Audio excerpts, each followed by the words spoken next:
So we have a deal that the Democrats made in committee on the reconciliation bill. Bernie originally wanted $6 trillion. Publicly, he was sticking to that. Now, Bernie doing that was a negotiation tactic. He wanted to say publicly $6 trillion, $6 trillion, $6 trillion, and then act like I'm not going to budge from this. But then when he got behind closed doors in committee, he was like, okay, I'll agree to maybe 4 or 5. And then eventually he said, okay, to 3.5. Now, 3.5, if indeed they get it, is great. It's great to do 3.5 trillion in a reconciliation package. However, I hate to rain on everybody's parade. That's not going to happen. And it's not going to happen because Manchin had said publicly before, maybe I'll do 1 or 2 at most. Maybe 2.5, maybe 3 if we have a miracle and Biden can pull some massively convincing thing behind the scenes or whatever. But so I don't think it's going to be 3.5, even though in committee they agreed to 3.5. Now it's going to get watered down even more.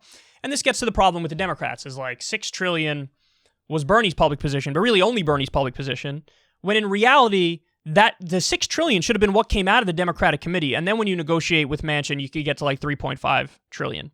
But now it's 3.5 trillion coming out of committee, so it's going to end up being like 1 or 2 trillion probably. And it's going to omit a lot of things that we desperately need. So now, at least as of right now, it has in the expansion of Medicare to include vision, dental, and sight, right? No, vision is sight. Never mind. Vision, dental, and hearing. Yes. Vision, dental, and hearing stuff added to Medicare. It doesn't include expansion of 55 and up or 60 and up for Medicare, which is a shame.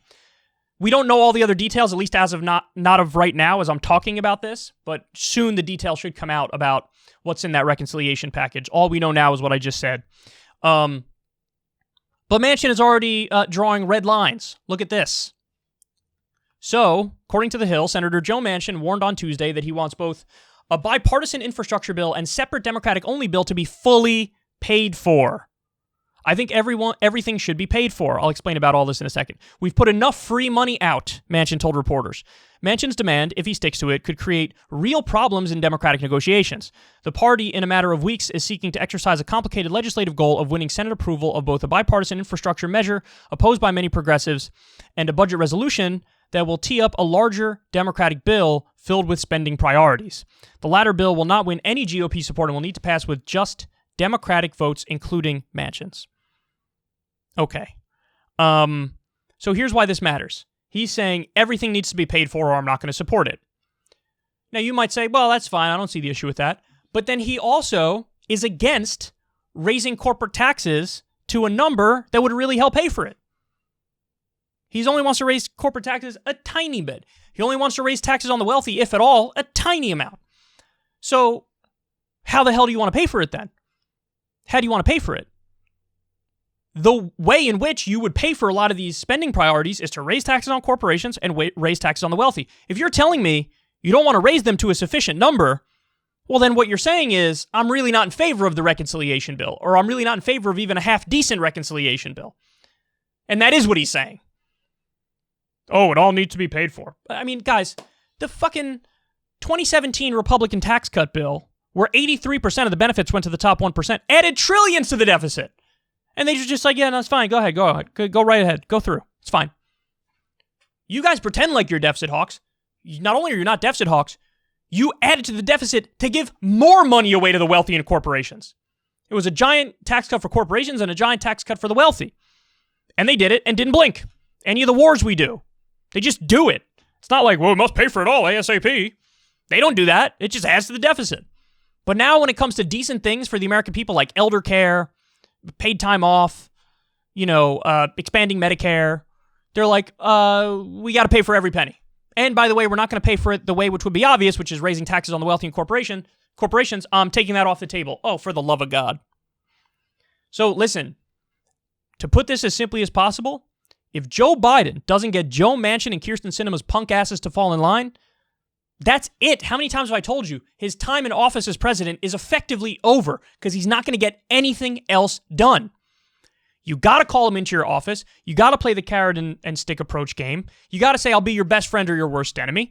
Hey, if you cross me on this, guess what? We're going to primary you. We're going to fully fund your opponent.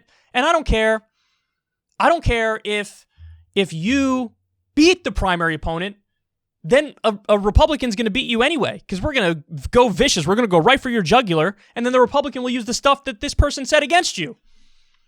So your career is over, and you're a pariah in Democratic circles forever, or you do the right thing, in which case I'll help you out. You want another military base in West Virginia? You want more money for some sort of infrastructure project there? You want a position in my administration? What do you want?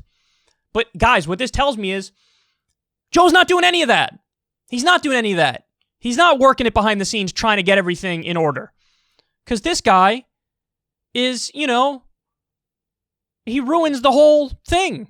Casually, nonchalantly. Yeah, I got a red line. It's all got to be paid for. But I'm not going to raise corporate taxes to the proper number, and I'm not going to raise taxes on the wealthy to the proper number. So what you're saying is, I will block everything. That's why everybody's saying it's President Manchin, because he's certainly acting like President Manchin. So, you know what, Joe? Show some balls, son.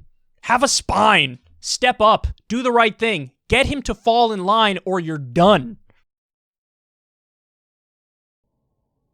Hey, y'all, do me a favor and like and subscribe. It helps out big time in the algorithm.